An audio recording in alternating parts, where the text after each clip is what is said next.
Hello, and welcome to today's episode of Couched in Color with Dr. Alfie. I'm your host, Dr. Alfie. Before we start, I just want to go briefly over a new segment that I call My Vision, and today my vision is about youth mental health. This has been a focus of my work since I started my career over 20 years ago, and when I started, there was not a lot of investment in this area of mental health disparities, or the definition of which is the things that cause differential impacts in terms of who gets an illness, what kind of care they receive, and what kind of outcomes they're able to achieve. So when I started, this actually just was not a thing. And we know and have learned over time that the prevalence or the rates at which children of color, African American in particular, and their white peers experience depression and anxiety do not vary greatly. However, the rates at which our young people receive care and the quality of care received varies drastically. And this is where we get the term disparities, and this is how disparities applies to the area of mental health. So what I want to say is this. My vision is that we live in a world where all of our children have the greatest opportunity to achieve optimal mental health. That's the focus of my work. That's the reason I created my new book about culturally diverse populations and engagement in mental health treatment and research. And that's why I do this podcast, because I believe that all of our children should always have the greatest opportunity to achieve the best versions of themselves. That's my vision. Today, I want you to stay tuned. We have two wonderful guests who are going to share with us and stay with this theme of child and young adult mental health with a particular focus on children. I think you will really enjoy them, and I'm looking forward to sharing this episode with you. And I just want to welcome these two wonderful people to my podcast. I met one of them last year at this amazing event hosted by Soul Pancake. It was awesome, and I have to thank him because he was so sweet to my nephew, D. Allen. He was very nice. He talked to him and encouraged him, and my nephew has never forgotten that. He's a sweetie. So, so I want to welcome Andy Riemer and Samantha. Mm-hmm. Did I get it right? Bissonnette. You go by Sam? Sam works too. Yeah. Okay. Whatever you prefer. So, like, you have a name. Okay, you do say, all right. Now, I don't like messing people's names up because my name is Alfie, and you know people always messing that up. So I try not to do that to other people. So welcome to the podcast. Our podcast is called Couched in Color with Dr. Alfie. I'm obviously Dr. Alfie. And it's a podcast where we talk about all things focused on mental health with a real focus. Our primary focus is teens and young adults. So I think it'll be a really awesome conversation because we talk about young people a lot, but it also obviously includes families, right? Because kids don't exist in vacuums. They exist in family systems and communities. And our focus is always to try to center the needs of racially diverse and marginalized populations, and which is particularly relevant right in this moment. It's always relevant, but it's acutely relevant right now. So welcome Andy and Sam to the podcast. And if you wouldn't mind, for all our lovely viewers and listeners, just introduce yourselves a little bit and tell us, I always ask the same question to start, a little bit about your investment in mental health. Absolutely. Just so grateful to be here. Thank you so much, Dr. Alfie. It's a real honor. And I'll begin and then pass it off to Sam. So my name's Andy. My pronouns are he, him, his. And my journey with mental health started probably most concretely in high school. When I was 15 or 16, I lost a friend to suicide. She died from suicide, and I found out about it over kind of the early variations of Facebook of the day. And I didn't really know how to cope with it, didn't really know how to deal with it. And that, along with other things, led me to studying psychology in undergraduate. Yes, Georgetown. Was focused on early childhood development. Oh, awesome. And then had a very brief career as a professional soccer player here in LA with the Galaxy, and then over abroad in Germany. After I got my leg broken, I came back and was studying Asian American masculinity in a lab, and specifically how Asian American masculinity is couched within the white hegemonic and white supremacy systems that we live in. Then had a career in the nonprofit space focused on measuring impact and scaling impact in an inclusive manner. And after that, followed her to the Harvard Graduate School of Education, where I focused on diversity and inclusion. I was an equity and inclusion fellow, so was a consultant in the diversity and inclusion space, as well as started a company there that was primarily focused on trying to make mental health resources more accessible and inclusive for young people. Worked on that, spent some time over at the business school, was incubated, but couldn't get the finances to work. So passed that on to the chairperson of my board. And we drove across the country through the 96-pound dog in the back seat and found ourselves in LA, which will reflect Sam's story soon here. Found myself at CAA, a talent and brand agency, on their social impact team. And after about a year, transferred into my new role at Side Porch, where we are a social strategy consulting firm that works across sectors, nonprofits, for-profits, governments, VCs, to try to take on humanity's biggest problems. So right now, it's very much focused on how do we deal with COVID in an equitable and inclusive way across all of those sectors that we talked about before. So that's kind of I love it. So before you go, I want to have a little translation, Andy. So you said some acronyms. You said CAA and you said VC, and I want to make sure people are following. I think I know what those mean, but if you wouldn't mind. Absolutely. Yes. So CAA is the Creative Artist Agency. They're a talent and brand agency that represents, everybody from Beyonce to Lady Gaga and a bunch of athletes and musicians as well. And then VC is venture capitalists. So they're the folks that are kind of in charge of giving money to entrepreneurs and startup companies. And so really for them, we're trying to help them think about how do you measure impact and how do you ensure that where you're giving money is doing so in an equitable way that holds them and the companies accountable. Oh, I love it. Thank you so much for giving us those definitions. I appreciate it. So now on to you, Sam. We're eager to hear your story about your journey to being invested in mental health and a little bit about who you are. Awesome. Well, thank you so much again for having us. I'm super excited to be here. I'm Sam. My pronouns are she, her, hers. So my journey with mental health, I have generalized anxiety and has run in my family for years. Yep. As do a lot of people, and I'm sure a lot of folks that don't realize that.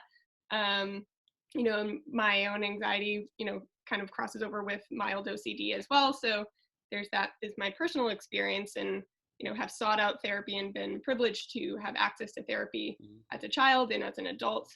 Missed those teen years, which I think are so critical, and a lot of people chalk up to teenagers being teenagers, which is not true, obviously, as we all know. Have real and complicated and valid feelings to work through. But then I, like Andy, studied child development and early education in college.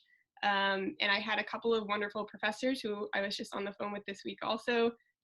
Julie Dobrow, who specializes in children's media, and Professor Chip Gidney, who specializes in linguistics in media. And just to shout out his research, they're both at Tufts University. He was my first professor in child development, and he is a queer Black man that studies linguistics and how they are interpreted in children's films. His research is really what got me interested in, children's media beyond a creative platform and a way to reach children, but what are we saying, how are we representing, who are we representing, and how that impacts kids. So briefly, he looked at The Lion King and, noticed that the heroes of that story speak in American Standard English, and he looks really specifically at dialects. And the villains speak in African American English and Chicano English. So what are we saying when we assign those roles to kids? And he's looking at that through a linguistic lens. It's fascinating. I highly recommend it. So to start with somebody like that as the inspiration for the rest of my career, that sort of funneled, making media that's meaningful. So from there, I worked as a preschool teacher for a little less than a year in Massachusetts, which was an amazing experience to take from textbook to actual live kids.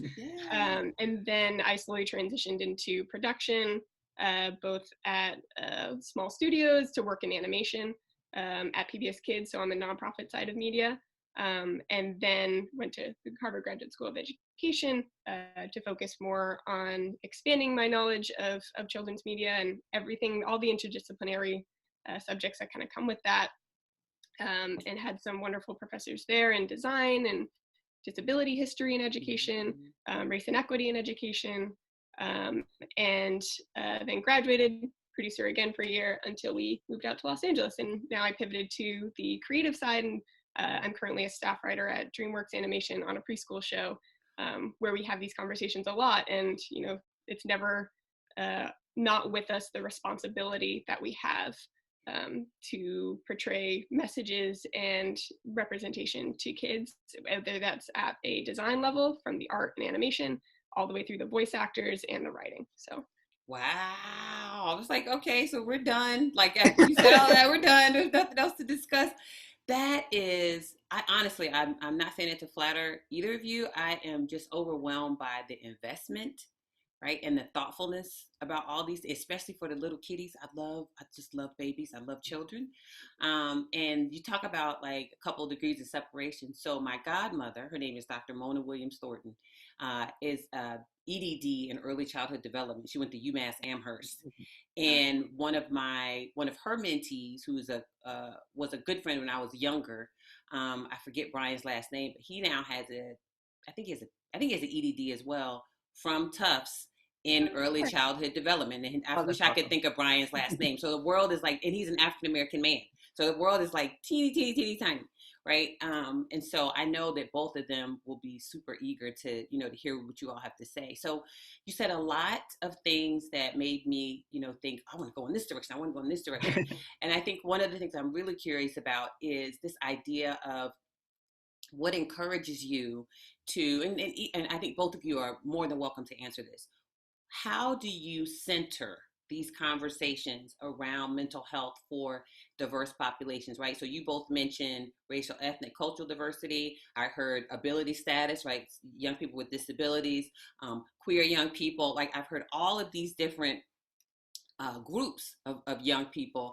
And I'm thinking when you're in some of the spaces that the two of you have worked in, you can correct my naivete, but I don't perceive some of those spaces as being too racially, ethnically diverse, right? They're not too diverse. And so I'm looking at the two of you and I'm thinking, okay, so when they're in those spaces, how challenging is it? And let's talk past tense, because we don't want to make anybody current tense feel bad, right? Like present tense, we don't want to make them like, oh, they're talking about us. We don't want that. But, you know, over time, what is it like for you to come into the room having the knowledge and experience and skill, right? Because you both have lived other places, right? You've worked with people cross-culturally.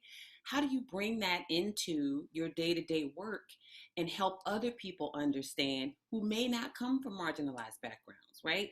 How do we help them understand why these things are important? Because I'll tell you why I ask. When I say it, I'm clearly a Black woman, right? I'm a chocolate Black girl. So they know I'm going to say it. And sometimes you kind of get the, oh, here she goes. Right.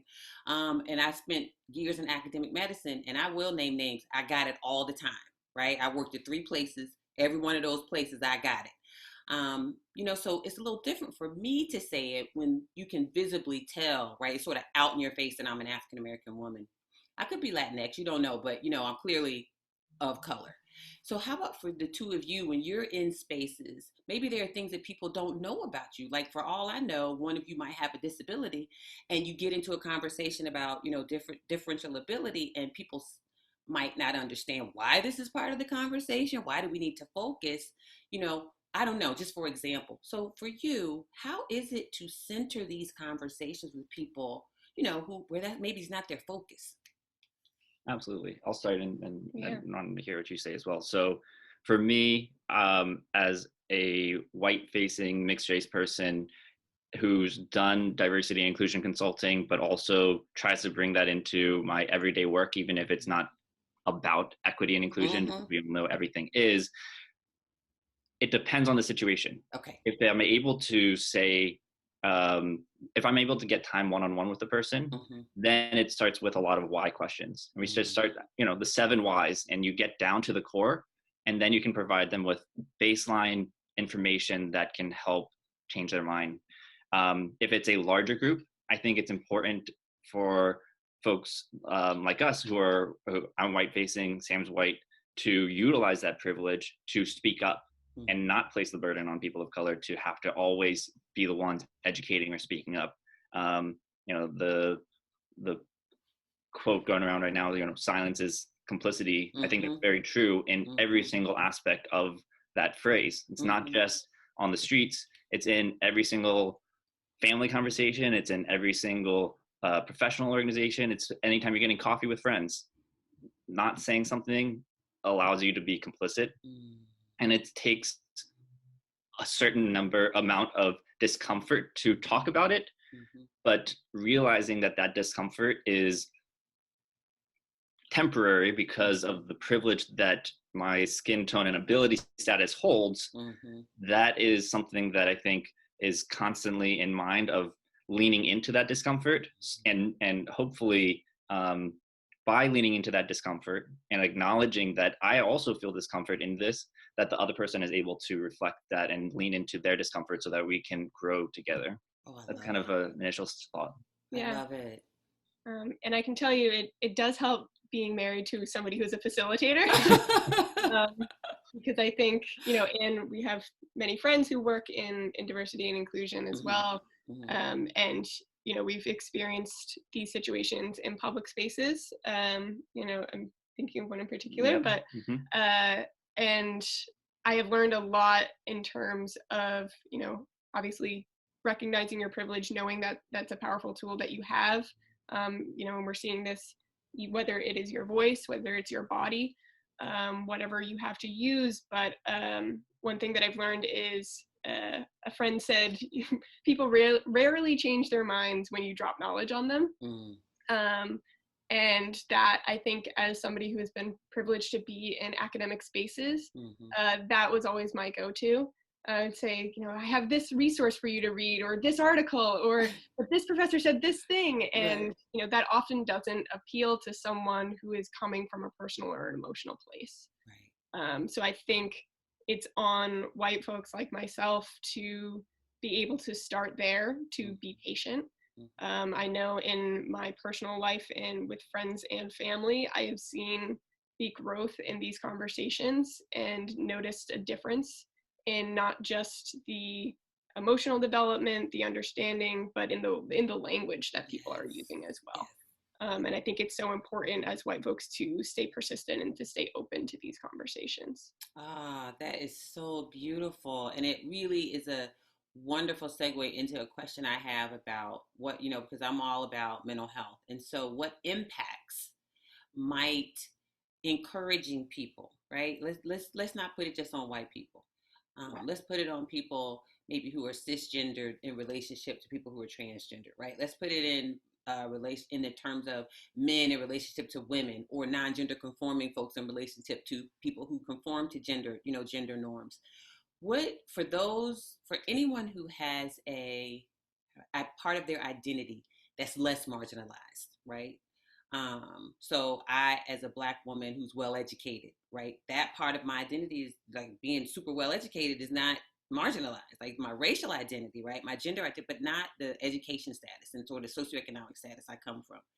So for people like that, when you have privilege, whatever that privilege is, what do you think, like just speculate, do you think mental health impacts of encouraging and trying to push people to think about, other people's experience, right? Particularly now with all of the conversation around Black Lives Matter. And then I saw this wonderful TikTok my girlfriend Ada sent me, and it just cracked me up. And, it was a white woman trying to explain why Black Lives Matter specifically in relation to all other, and it was hilarious. Like, she was cursing and everything, but it was cracking me up because I was like, yes, that's it. Like, go tell people that. So, I think you understand what I'm saying. Do you have any thoughts on that? What is that like for people, do you think? Particularly, Sam, as you mentioned, GAD, generalized anxiety disorder. I'm anxious all the time anyway. So when somebody wants to get me in a conversation about that kind of stuff, it's kind of like, so do you have any thoughts? I'm just curious. Yeah, I mean, as we were saying, it definitely takes carefully, patiently working around and really listening to someone's reaction. Okay. I think that you can't go in necessarily with this itemized plan of what you're going to say and what topics you're going to hit and then how you're going to follow up. Here are the action items that we're going to then move this conversation forward. But especially I think folks with anxiety are going to shut down a little bit easier and be less open to that conversation. And, I think Andy always talks a lot about compassion, and trying to come from a compassionate place, and, putting yourself in that person's shoes, and understanding, what might be the points that they're coming up with. And we look to media a lot. We were just watching Rami, which is an incredible series, and Rami's reaching out to, in an episode, I won't give spoilers, but he's reaching out to a white man who has PTSD, and has a history of violence when serving, and it's a really interesting perspective, and an interesting challenge to know that you might not be equipped in that moment, for what that person's dealing with, and how best to,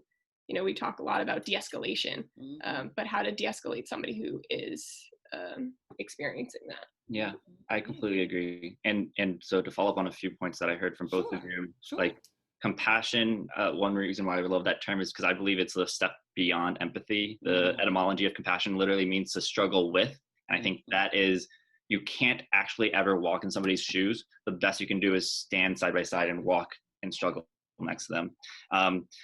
I also think about what you bring up, Dr. Alfie, of intersectionality of identities and the intersectionality of privilege, and how privilege changes moment to moment, environment by environment, and dependent on the people and space and systems around you.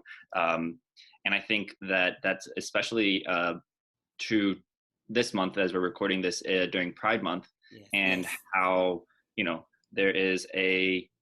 there needs to be a recognition of, like, Marsha P. Johnson, a Black trans woman who started Stonewall. There needs to be a specific talk about the Black trans lives that have been lost, such as Tony McCade, just in the past few weeks.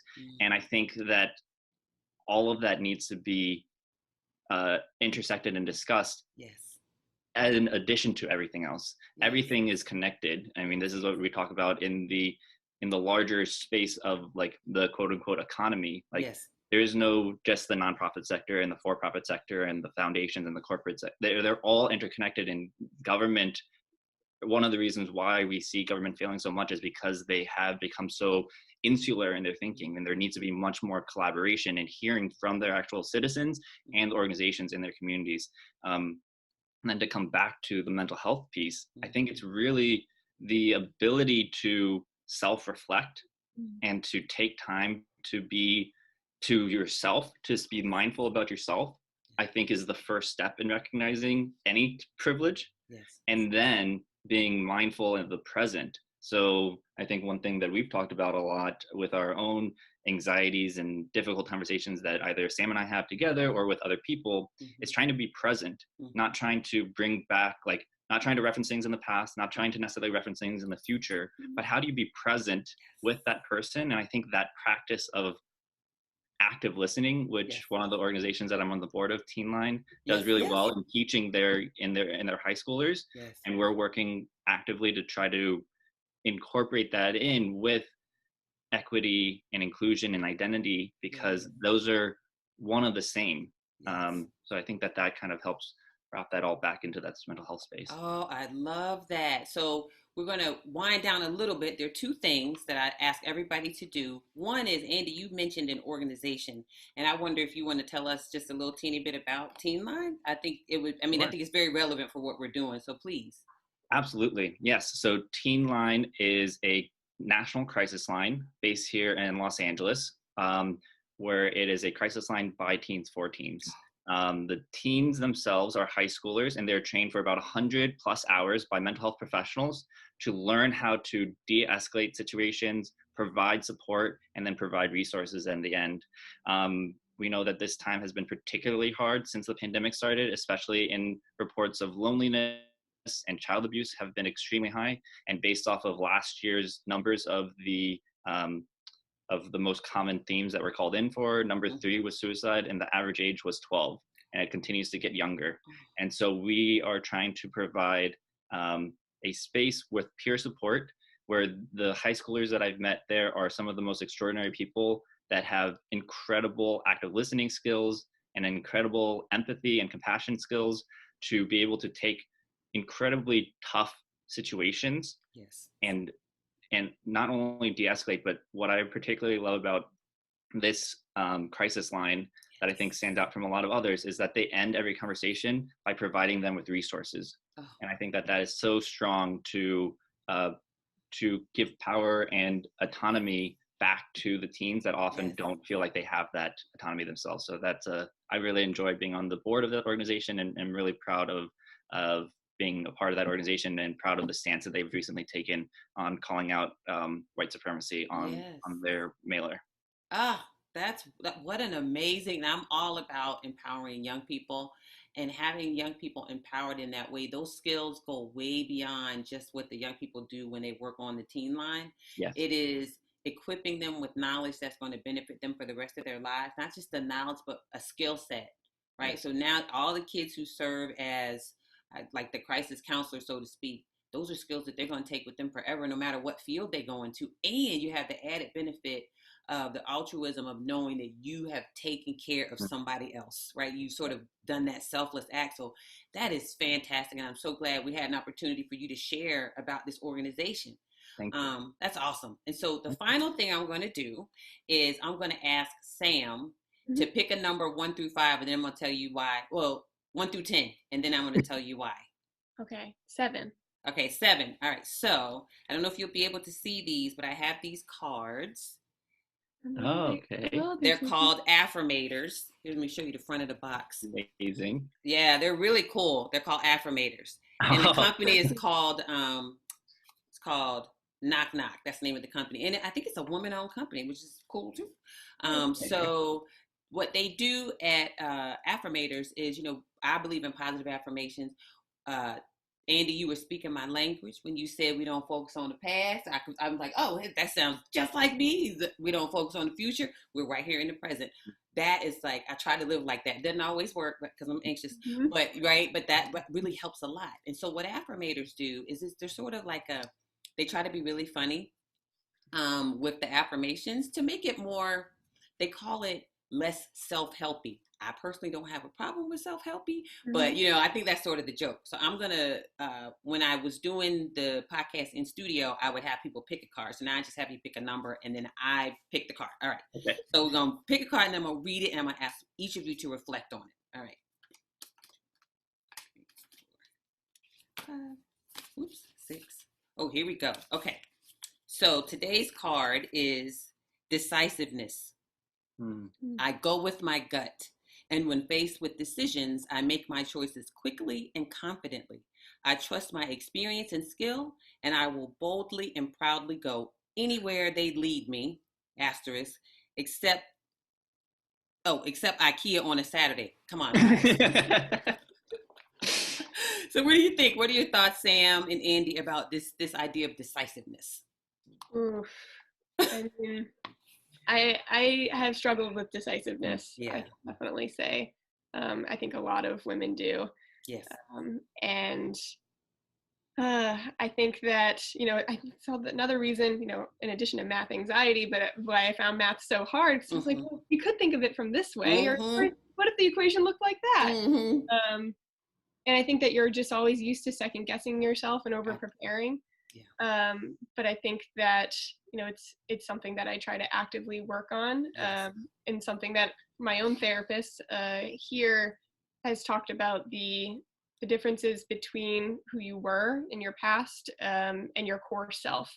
And why does anyone else's opinion matter more than your own? Especially when I love your therapist. Yeah, she is. Oh my gosh. I would shout her out because she is phenomenal. I talk about her quite a bit. Yeah, also all white folks take your white feelings to your white therapist.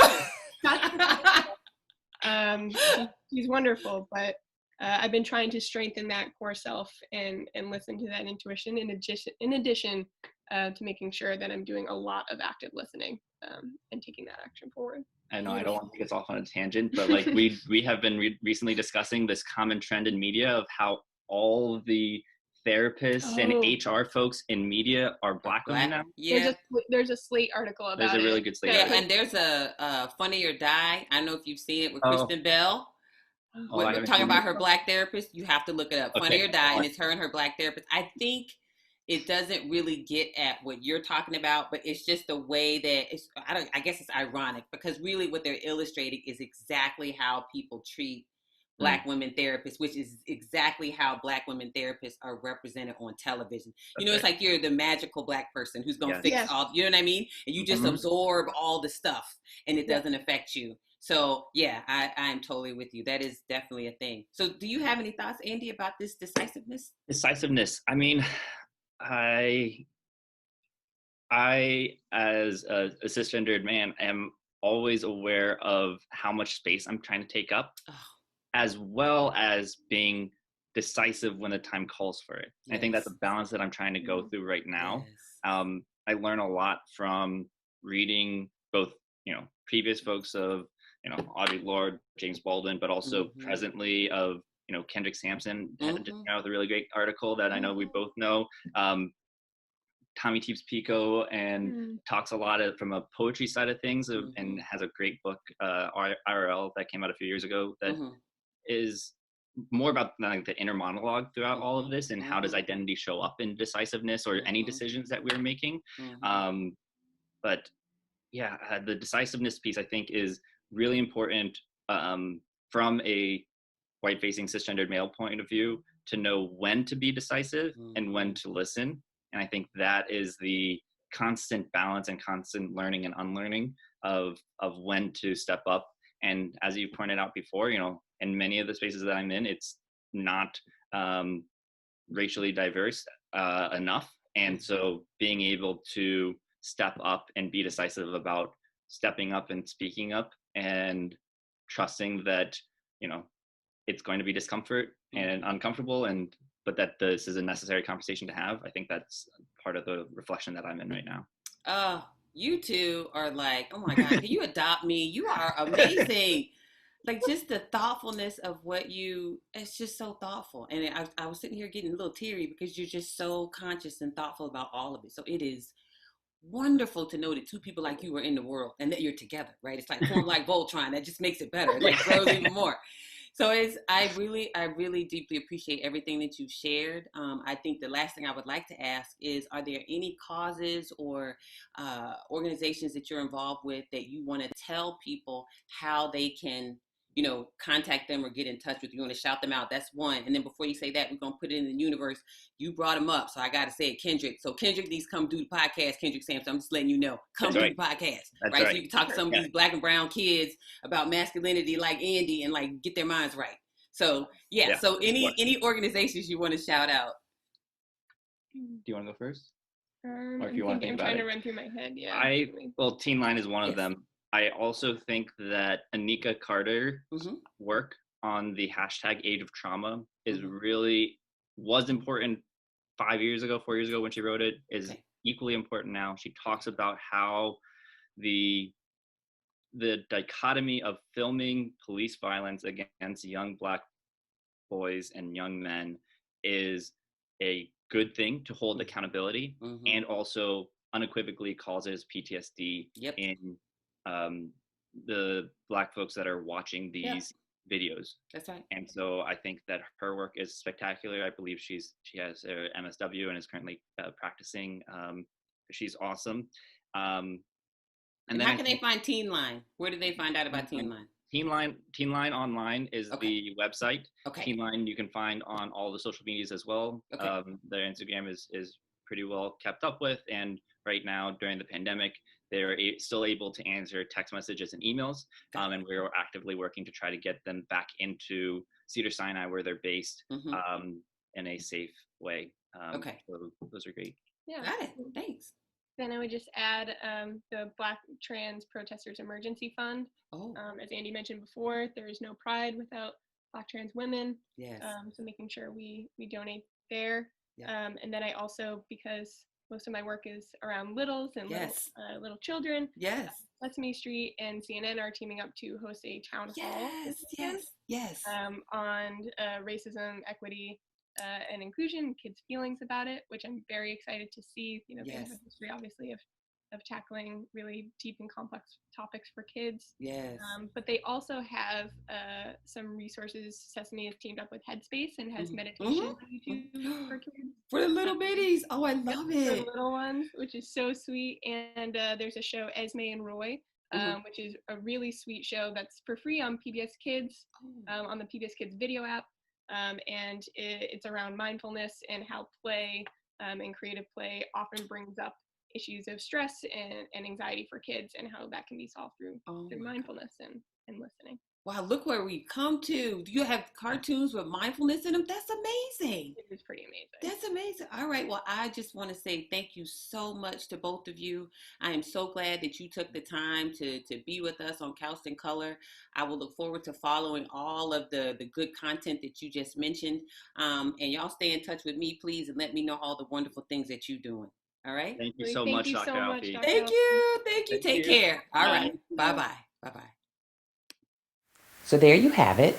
A wonderful, exciting, I know I always say wonderful, but I really did enjoy this conversation with Andy Riemer and Sam Bissonnette. They had lots to say about early childhood development, the use of media, the ways in which we can encourage and build up our young people across all points of diversity, but with a particular focus on race, culture, ethnicity. It was really enjoyable to be able to speak with them. I learned quite a bit. I hope you did as well. And I hope that you will continue to follow their work as they mentioned at the end. I hope that you will go and subscribe, hit that subscribe button on our YouTube channel at Couched in Color. Follow us and download our episodes at Libsyn, Apple Podcasts, wherever you get your podcast fix. And leave us a comment and let us know how we're doing. You can follow me at dralfie.com. I post regularly now on medium.com, and you can find me across all my social media handles, including Couched in Color on Twitter and Instagram, and Dr. Alfie on Twitter and Instagram. Take care, and I'll see you next time.